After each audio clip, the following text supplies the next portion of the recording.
Akunuri Murali has to be alert. ఎందుకంటే warning bells మోగుతున్నాయి. నువ్వు 18% అడిగావు అక్కడ విద్యకి, ఇక్కడ ఇచ్చింది అంతా. నేను ఎందుకు పెట్టాను అసలు కమిటీలో? Why are you there? నువ్వు అక్కడ ఉండడానికి ఒక కారణం ఉండాలి కదా. ఆకునూరి మురళి గారు మీరు ఉండడానికి అక్కడ ఒక కారణం ఉండాలి కదా. ఓ జెన్యూన్ కారణం ఉంటే మాకు కూడా సంతోషంగా, మంచి ప్రతినిధులు ఉండి అక్కడ పోరాడతాంటే. Why are you there? మీరు రిపోర్ట్ ఇచ్చి 4 రోజులకే వచ్చిన బడ్జెట్ లో ఏమీ లేదు కదా మీ కథ.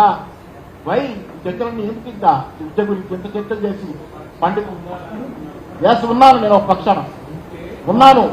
నేను జనాల పక్షం. నేను ఆకునూరి మురళి గారికి మాట్లాడుతున్నాను. విద్యకు మీరు ఎంత ఇచ్చారు చెప్పండి. ఆకునూరి మురళి చెప్పింది ఇచ్చారా? ఏదైనా కానీ ఆకునూరి మురళి గారు ఎంత చెప్పారు, మీరు ఎంత ఇచ్చారు అడిగా కదా. అదే అడుగుతున్నాను నేను.